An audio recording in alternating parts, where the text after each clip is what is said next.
नमस्कार दोस्तों, आप सभी का आपके अपने YouTube चैनल जीएस दरबार में हार्दिक स्वागत है। मेरा नाम है आशीष। दोस्तों, आज हम लोग सामान्य अध्ययन से बनने वाले 20 महत्वपूर्ण प्रश्नों की चर्चा करेंगे, तो आप सब वीडियो के लास्ट तक जुड़े रहिएगा। जैसा कि आप सब देख रहे होंगे कि आपके स्क्रीन पर पहला प्रश्न है कि भारत की पहली महिला विधायक कौन है? मुथुलक्ष्मी रेड्डी, लक्ष्मी ठाकुर, सुभद्रा रेड्डी या इनमें से कोई नहीं। तो भारत की पहली विधायक पूछी गई हैं तो मुथुलक्ष्मी रेड्डी थी। ऑप्शन ए इसका सही जवाब होगा। अगला प्रश्न है, फाकिम वन्यजीव अभ्यारण्य किस राज्य में स्थित है? अरुणाचल प्रदेश, नागालैंड, तमिलनाडु या इनमें से कोई नहीं। तो फाकिम जो वन्यजीव अभ्यारण्य है ये नागालैंड में है। ऑप्शन बी इसका सही जवाब होगा। अगला प्रश्न है, बहुत बार पूछा गया है कि लाइट ऑफ एशिया किसे कहा जाता है? महावीर स्वामी को, गौतम बुद्ध को, एडविन अर्नोल्ड को या इनमें से कोई नहीं। तो लाइट ऑफ एशिया जो है गौतम बुद्ध को कहा जाता है और एडविन अर्नोल्ड ने जो है लाइट ऑफ एशिया कहा था। प्रश्न संख्या 4 है, महाराणा प्रताप की जयंती किस तिथि को मनाई जाती है? 9 मई, 7 मई, 10 मई या इनमें से कोई नहीं।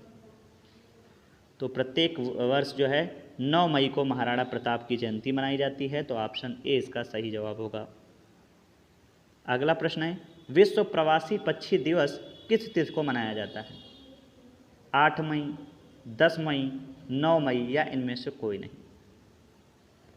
तो जिस दिन जो है महाराणा प्रताप की जयंती मनाई जाती है उसी दिन जो है विश्व प्रवासी पक्षी दिवस भी मनाया जाता है। इसका मतलब इसका सही जवाब हो जाएगा 9 मई। प्रश्न संख्या 6 है, ये भी बहुत ही इम्पॉर्टेंट है कि विश्व रेड क्रॉस दिवस किस तिथि को मनाया जाता है? 7 मई, 9 मई, इसके अलावा 8 मई या इनमें से कोई नहीं। तो हर वर्ष जो है 8 मई को रेड क्रॉस दिवस मनाया जाता है। इसका तात्पर्य यह है कि ऑप्शन सी इसका सही जवाब होगा। प्रश्न संख्या 7 है, किस राज्य में राजाजी राष्ट्रीय उद्यान स्थित है? उत्तराखंड, ओडिशा, कर्नाटक या इनमें से कोई नहीं। तो राजा जी पूछा गया है तो राजा जी है उत्तराखंड में। इसका मतलब ऑप्शन ए इसका सही जवाब होगा। प्रश्न संख्या 8 है, बहुत ही अच्छा प्रश्न है कि भारत एशिया महाद्वीप में कहाँ स्थित है? पूर्व की ओर, पश्चिम की ओर, उत्तर की ओर या दक्षिण की ओर? तो भारत में एशिया जो है भारत एशिया महाद्वीप में जो है दक्षिण की ओर है। इसका मतलब सही जवाब हो जाएगा ऑप्शन डी। अगला प्रश्न है, भारत की स्थल सीमा की लंबाई कितने किलोमीटर है? 15,200, 16,360, 23,802 या इनमें से कोई नहीं। तो भारत की जो स्थलीय सीमा की लंबाई है वो 15,200 है या 15,200 हम कह सकते हैं। और बाकी अगर जलीय सीमा की लंबाई बात कर लें तो 7,516 किलोमीटर है। अगला प्रश्न है, मातृ दिवस किस तिथि को मनाया जाता है? 9 मई, 11 मई, 10 मई या इनमें से कोई नहीं। तो मातृ दिवस की बात करें तो हर वर्ष जो है 10 मई को मनाया जाता है। ऑप्शन सी इसका सही जवाब हो जाएगा। तो हम लोग 10 प्रश्न कर चुके हैं। आगे हम लोग 11वें प्रश्न की बात करें तो अगला प्रश्न है कि मिशन सागर हाल ही में किस देश द्वारा शुरू किया गया है? तो मिशन सागर बताना है, पाकिस्तान के द्वारा, बांग्लादेश के द्वारा, भारत के द्वारा या इनमें से कोई नहीं। तो मिशन सागर जो है भारत के द्वारा शुरू किया गया है। ऑप्शन सी इसका सही जवाब होगा। अगला प्रश्न है कि महात्मा बुद्ध का संबंध किस वंश से था? ज्ञात्रक से, शाक्य से, मौर्य से या इनमें से कोई नहीं। तो महात्मा बुद्ध जो है शाक्य मुनि थे। ऑप्शन सी इसका सही जवाब होगा। यहीं अगर पूछा जाता महावीर स्वामी किस वंश से संबंधित थे तब हो जाता ज्ञात्रक कुल से। अगला प्रश्न है, प्रथम गुप्त शासक कौन थे जिसने सिक्के जारी किए थे? समुद्रगुप्त, श्रीगुप्त, चंद्रगुप्त प्रथम या इनमें से कोई नहीं। तो प्रथम गुप्त शासक पूछा गया है जिसने सिक्के जारी किए हैं। तो सिक्के जारी करने वाला प्रथम गुप्त शासक चंद्रगुप्त प्रथम थे। इसका मतलब इसका सही जवाब हो जाएगा सी। अगला प्रश्न है, लोदी वंश का अंतिम शासक कौन था? इब्राहिम लोदी, बहलोल लोदी, सिकंदर लोदी या इनमें से कोई नहीं। तो लोदी वंश का अंतिम शासक जो है इब्राहिम लोदी था। क्योंकि जो है आप सभी को पता है कि 1526 में पानीपत का प्रथम युद्ध बाबर और इब्राहिम लोदी के मध्य में हुआ था। इसमें इब्राहिम लोदी पराजित हो जाता है और बाबर की हत्या कर देता है और यहीं से जो है लोदी वंश का समापन हो जाता है। तो लोदी वंश का अंतिम शासक हुआ इब्राहिम लोदी।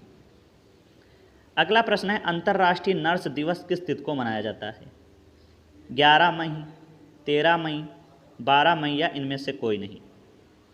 तो हर वर्ष जो है 12 मई को जो है अंतर्राष्ट्रीय नर्स दिवस मनाया जाता है। इसका सही जवाब हो जाएगा ऑप्शन सी। अगला प्रश्न है प्रश्न संख्या 16 कि प्रधानमंत्री नरेंद्र मोदी ने हाल ही में 20 लाख करोड़ रुपए के आर्थिक पैकेज की घोषणा किस अभियान के तहत की है?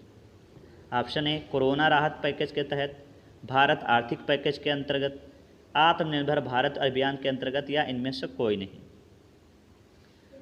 तो जो मोदी जी हैं इन्होंने जो है जो ये पैकेज जारी किया है वो आत्मनिर्भर भारत अभियान के तहत किया है। तो इसका सही जवाब हो जाएगा ऑप्शन बी।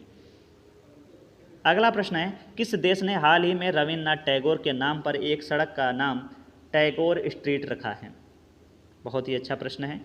इजराइल ने, ब्रिटेन ने, भारत ने या जो है इनमें से कोई नहीं। तो जो इजराइल है इसने जो है रविन्द्रनाथ टैगोर के नाम पर टैगोर स्ट्रीट नाम रखा है। तो इसका मतलब इजराइल इसका सही जवाब होगा। प्रश्न संख्या 18 है कि सौरमंडल का सबसे ज़्यादा गर्म ग्रह कौन सा है? शुक्र है, बृहस्पति है, बुध है या इनमें से कोई नहीं। तो सौरमंडल का सबसे गर्म ग्रह पूछा गया है तो इसका मतलब जो है शुक्र इसका सही जवाब हो जाएगा। और यही अगर पूछा है कि सौरमंडल का सबसे बड़ा ग्रह तो हम लोग बृहस्पति को बताएंगे, और यह अगर सौरमंडल का सबसे छोटा ग्रह पूछा जाएगा तो हम लोग बुध को बताएंगे, और सबसे गर्म या चमकीला पूछा जाता है तो हम लोग बताएंगे शुक्र को। प्रश्न संख्या 19 है, निम्न में से दिल्ली के किस सुल्तान ने लौह की नीति बनाई थी? यह लौह एवं रक्त की नीति भी कही जा सकती है। ऑप्शन है ए है इल्तुतमिश, बी बलबन, सी फिरोज शाह तुगलक, डी इनमें से कोई नहीं। तो लौह रक्त नीति पूछी गई है तो बलबन ने इसको शुरू किया था। तो इसका मतलब इसका सही जो जवाब होगा ऑप्शन बी। और इसी ने जो है सिजदा एवं पारगोश की भी प्रथा शुरू किया था। और आज का अंतिम प्रश्न है कि ऋग्वेद में कुल कितने मंडल हैं? 10, 11, 8 या इनमें से कोई नहीं। तो ऋग्वेद में कुल कितने मंडल हैं? बिल्कुल सही, 10 मंडल हैं।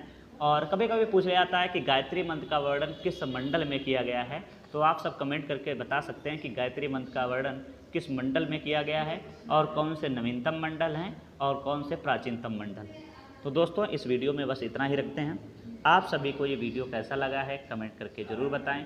यदि अभी तक आपने जो है वीडियो को शेयर नहीं किया है और लाइक नहीं किया है तो ज़्यादा से ज़्यादा शेयर और लाइक करें। धन्यवाद।